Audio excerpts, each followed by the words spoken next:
Ashama akkam jirtu daawwattoota Qubee TV oduu qubee yeroo kanaa kan isinitti himu ani Leensaa Hordofaadha.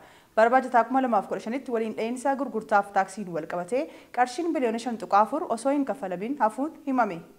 Qorannoo gaggeeffameen barbaajataa xumurame kanatti waliin dha'iinsa gurgurtaaf taaksiin wal qabatee maallaqni osoo hin kaffalamin hafe qarshii biliyoona 5.4 argamuusaa ministeera galiiwwanii beeksise. Dhaabbileen kunneen argannoo dabalatee dhaalaa fi adabbii waliin qarshii biliyoona 12.3 akka kaffalan murtaa'u ministeerichatti itti gaafatamaan kutaa hojii qorannoo waliin dha'iinsa taaksii kan ta'an obbo Siisaay Gazzuun ibsan.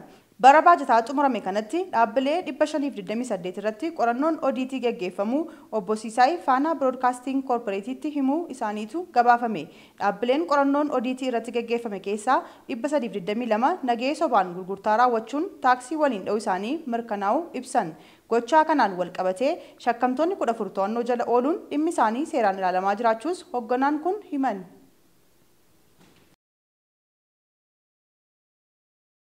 Giddugalli aadaa Oromoo ogeeyyii ogummaa aartii garaagaraan leenjisaa ture eebbisiise. Giddugalli aadaa Oromoo ogeeyyii jalqaba ogummaa aartii garaagaraan leenjisaa ture kanneen lakkoofsaanii 123 ta'an har'a marsaa 8ffaaf eebbisiisuu isaatu himame. Eebbifamtoonnis ogummaa gonfataniin gahee isaanii akka ba'an himuu isaaniitu gabaafame. Ogeeyyiin kunneenis tiyaatira, fiilmii fi shubbisiisaan kanneen leenji'aa turan yoo ta'u, Daayirektarri Giddugala Aadaa Oromoo Aadde Makkiyaa Jamaal himan. Waliigalaanis hanga ammaatti giddugalichi gama kanaan ogummaa aartiin ogeeyyii jalqabaa 2400 leenjisuun eebbisiisuu isaa heeran. Sirna eebbaa kanarratti walitti qabduun koree dhaabbii dhimma dubartootaa fi hawaasummaa caffee Oromiyaa Aadde Mastaawot Fayyisaa mootummaan aartii Oromoo cimsuuf xiyyeeffannaa addaa kennee hojjechaa akka jiru himan.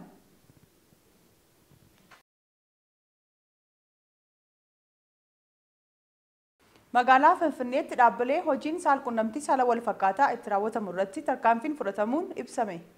Waajjirri bulchiinsa nageenyaa fi tasgabbii magaalaa Finfinnee poolisii magaalaa Finfinnee waliin ta'uun dhaabbilee gocha saalqunnamtii saala wal fakkaataa magaalaa Finfinnee keessatti raawwatamu irratti tarkaanfii fudhachuu eegale. Waajjirri bulchiinsa nageenyaa fi tasgabbii magaalaa Finfinnee hoteelota, mana dhugaatii fi mana nyaataa irratti tarkaanfii fudhachaa kan jiru yoo ta'u, qindoomina poolisii magaalaa Finfinnee waliin ta'uun yaada hawaasaa irraa dhiyaateef deebii kennuuf hojjechaa jirra jedhe. Akka waajjirichi ibsutti yaada uummataa irraa ka'uun hoteelota, mana nyaataa fi bakkeewwan bashannanaa kanneen aadaa, duudhaa, akkaataa jireenyaa fi amantii biyya keenyaa irraa maqan irratti tarkaanfii fudhachuu eegaluu isaa beeksisee jira. Aangaa'onni Tigraay sagantaa nyaata addunyaa Tigraayitti gargaarsa nyaataa raabsuu eegale jedhamu haalan beekanii taakkala dabalata qabdi.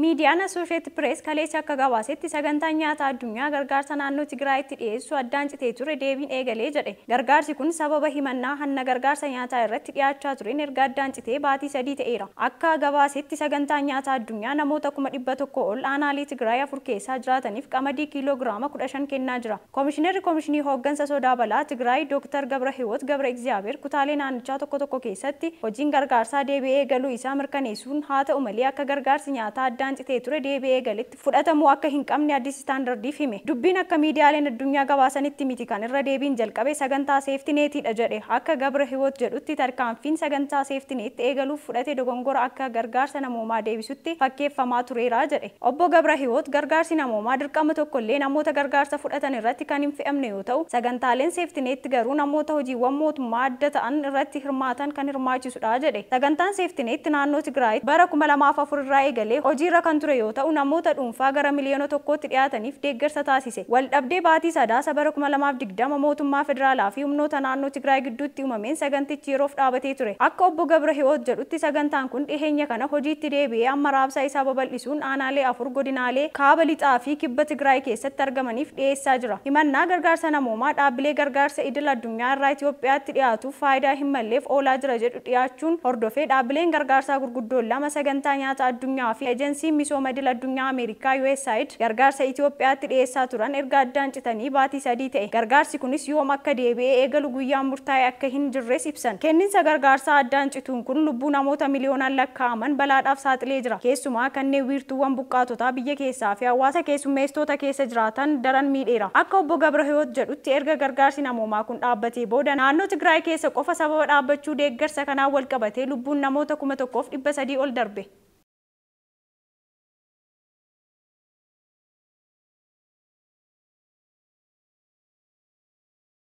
Jiraattonni naannoo dhiyeenya kana kibba Itoophiyaa jedhamuun hundaa'e wixinee ramaddii bulchiinsa magaalotaa irratti mormii kaasuun himame. Sablee Lamuu waan itti dabaltu qabdi. Jiraattonni naannoo haaraa hundeeffame naannoo kibba Itoophiyaa fi godina Kambaataa Xambarroo kan naannoo giddu galeessa Itoophiyaa keessa jiru wixinee ramaddii magaalota teessoo waajjiraalee bulchiinsaa dhiyaate walqabatee mormii kaasuun isaanii himame. Jiraattonni godina Gaamoo fi magaalaa Arbaa Mincii kan mana maree federeeshiniitiin ji'a adoolessaa keessa naannoo kibba Itoophiyaa jalatti akka galan sagalee guutuun hundeeffaman oduu magaalli guddoon godina Walaayittaa kan taate Walaayittaan Sooddoo magaalaa guddittii naannichaa ta'uuf jirti jedhu walqabatee odeeffannoo deemaa jiru mormuun hiriira ba'uu isaanii Addis Istaandaardi gabaase. Maanguddoon hawaasa Gaamoo Sadiiqaa Simee jedhaman yaada kennaniin akka jedhanitti mormiin sanbata darbe eegale kun itti fufuun kibxata darbe jiraattonni magaalaa Arbaa Mincii mana jireenyaa isaaniitti osoo hin bahin oolan jechuun gabaasani. Iddoowwan garaagaraa gabaa beekamaa Baabbuu Meedaa dabalatee cufamanii oolan jedhame. Waajjira hundeeffamuuf deemu walqixxummaa kan hin qabnee fi of fuuldurattis gaaffii kan kaasu ta'uu ibsuun jiraattota keessatti komii uumuu isaa himame. Jiraataan godinichaa biraa komiin jiraachuu mirkaneessuun filannoo hiree murteeffachuu yeroo godhamutti Arbaa Mincii magaalaa guddoo naannichaa taate abdiin jedhu kan kennamee ture ta'uu himuun akkaataa jiraataa kanaatiin murtee sanada miliqee ba'e kana irratti jiruun kun seenaa fi aadaatiin dogongoradha jechuun himan. Hiriirri adeemsifame kan nagaa ta'uu ibsuun haa ta'u malee aanaa Qucaa magaalaa Salaam Barriitti jiraataan tokko dhukaasa poolisiitiin ajjeefamuu maddeen lamaanuu mirkaneessan jechuun gabaafame. Mormii kee hordofuun bulchaan godina Gaamoo Biraanuu Zawudee rogeeyyii fi maanguddoo godinichaa wajjin dhimmicha irratti mari'achuu waajjirri sabquunnamtii godinichaa beeksisuu himani. Marii taasifameen naannicha keessaa magaalaan guddoo tokko qofa osoo hin taane magaalonni 6 kan hundeeffaman ta'uu Biraanuun hirmaattota marichaatti hime jedhame. Magaalonni 6 kunneen karaa saayinsawaa fi walqixxummaadhaan kan filataman ta'uu ibse jiraataan kun. Godinni Gaamoo ibsa kana baasu malee jiraattonni hagayya 10 bara 2023 irratti mormii gochuuf qophii xumuruu himaniiru jedhame. Naannoon kibba Itoophiyaa kan Walaayittaa, Oomoo Kibbaa, Geediyoo Goofaa fi aanaa addaa 5 Burjii, Baaskeettoo, Allee, Ammaaroo fi Darashee kan of keessaa qabu yoo ta'u naannoo 13 ta'uun filannoo hiree murteeffachuun gurraandhala 6 bara 2023 gaggeeffameen ijaarame jechuun ibsan. Haaluma wal fakkaatuun godina Kambaataa magaalaa Durmeetti haala hundeeffama magaalaa guddoo naannoo giddu galeessa Itoophiyaatti walqabatee mormiin adeemsifameera jedhame. Haadiyyaa, Halaabaa, Kambaataa, Xambarroo, Silxee fi aanaa addaa yoomii haala hundeeffama magaalaa guddoo akka geeddaramu sagalee isaanii dhageessisuun mormii isaanii himame. Qondaaltota olaanoo saba sablammootaa fi uummattoota kibbaa sadaasa eegale piroojeektii kana irratti mari'achaa turan jechuun gabaafame. Haa ta'u malee wixinee miliqee ba'e akka mul'isutti murteen kun godina tokko deeggaruun kan raawwatamedha jechuun keessumaa jiraattonni godina Kambaataa Xambarroo mormuun isaanii gabaafame. Hirmaataa mormichaa fi geggeessaa dargaggootaa kan ta'e Alamaa'uu Laggasaa Addis Istaandaarditti akka himetti godina Kambaataa magaalaa Duramee keessatti muddamni jiraachuu ibse. Magaalaa Durameetti jimaata darbe hiriirri mormii guddaan turuu isaa ibsuun sanbata irra immoo mana jireenyaatti osoo hin bahin dabarsuun mormichi itti fufeera jechuun hime jiraataan kun. Godina Kambaataa fi biiroo tokko kennuu fi godina Haadiyyaa magaalaa Hosaanaa magaalaa guddaa naannichaa akka taatu wixineessuun komii kaasuun isaanii gabaafame. Kana malees sababa hiriira mormii kanaa walqabatee to'annoo poolisii jala galuun sarbamuu himateera jechuun gabaafame.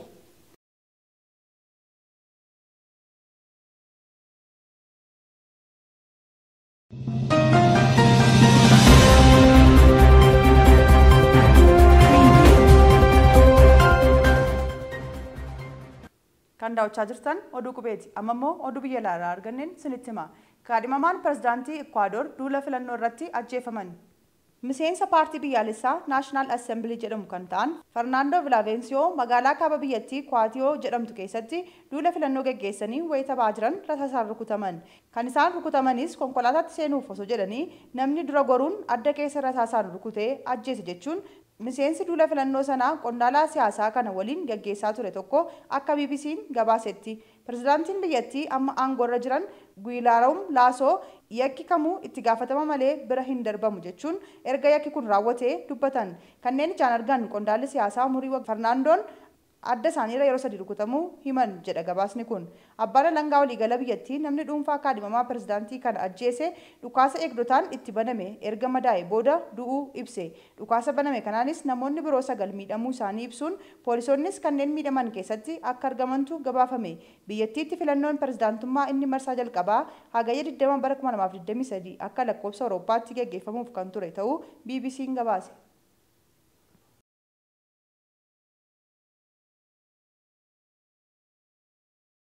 Ugandaan seera farra saalaa wal fakkaataa tumuun baankiin addunyaa liqii dhorkatte. Addisuu Muluu akka ta'an qindeessa. Ugandaan seera farra jaallattoota saala wal fakkaataa waan raggaasifteef baankiin addunyaa liqii dhorkate. Pireezidaantiin Ugaandaa Yuweerii Museveniin baankiin addunyaa seera farra jaallattoota saala wal fakkaataa waan raggaasifneef dhiibbaa nurratti uumuu barbaada jechuun komatan. Baankiin addunyaa seerri farra jaallattoota saala wal fakkaataa Ugaandaan raggaasifte mirga namoomaa kan dhiibudha jechuun biyyattiin liqii haaraa akka hin arganne godhuu isaatu himame. Pireezidaantiin Ugaandaa ergaa fuula tiwiitaraa isaanii irratti barreessaniin akka jedhanitti dhaabbatichi maallaqa isaatti fayyadamee dhiibbaa biyya isaanii irratti gochaa jiraachuu ibsan. Pireezidaantiin biyyattii liqaan argames dhiises Ugandaan inuma guddatti jechuun yaada isaanii ibsatan. Itti dabaluunis warri liqii kennan maallaqa isaanii fayyadamuun amantii, aadaa, duudhaa, qajeeltoo fi birmadummaa keenya akka mulqinuuf dhiibbaa nurratti gochuun isaanii nama gaddisiisaa jedhan. Dhugumatti biyyoonni lixaa guutummaa Afrikaa tuffatan rakkoo hawaasa keenya keessa jiru akkamitti akka furru eenyurraayyuu dhiibbaan akka nurratti taasifamu hin barbaannu jechuun dhaadatan. Ugandaan liqii haaraa akka hin arganne baankiin addunyaa beeksisus pireezidaantiin Ugaandaa Yuweerii Museveniin ji'a caamsaa keessa seera jaallattoota saala wal fakkaataa yakkamaa taasisu raggaasanii turuun isaanii ni yaadatama. Kana irraa ka'uun dhaabbilee mirga namoomaa fi biyyoota lixaa irraa komiin irratti ka'ee ture. Akka labsiin farra jaallattoota saala wal fakkaataa biyyi Ugaandaa raggaasifte kun jedhutti namni gocha kana raawwatee argame hidhaa adabbii waggaa 20 hanga du'aatti adabamaa jedha. Seerri tumame kun akka jedhutti jaallattoota saala wal fakkaataa ta'uu qofa osoo hin taane namni yaada kana leellisuu fi jajjabeessus ni adabamaa jedha. Dhaabbata mootummoota gamtoomanii Ameerikaa fi biyyoota biroo dabalatee dhaabbileen garaagaraa murtee Ugaandaa kana balaaleffatanii jiru. Ugaandaan gama isheen ilaalchi jaallattoota saala wal fakkaataa waan faallaa duudhaa aadaa fi eenyummaa hawaasa biyyattii ta'eef murtee isheetti ciccitee seericha tumte. Murtoo Ugaandaa kana hordofuun Ameerikaan qoqqobbii biyyattii irra kaa'uun ishee ni yaadatama. Baankiin addunyaa sitti dabaluun Ugaandaan liqii haaraa akka hin arganne murteessuu ishee BBC'n har'a gabaase.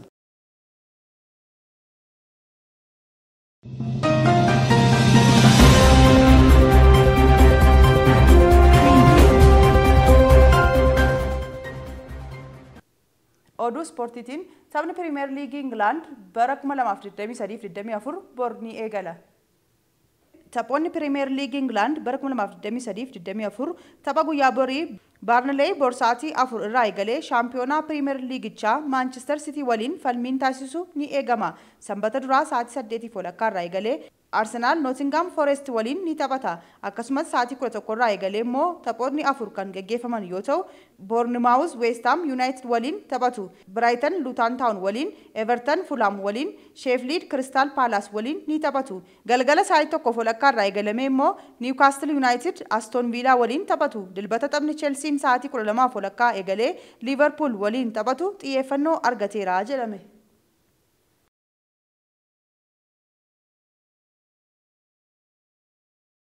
Kan daawwachaa jirtan oduu qubeeti. Oduu waliin ani Leensaa hordofaan ture.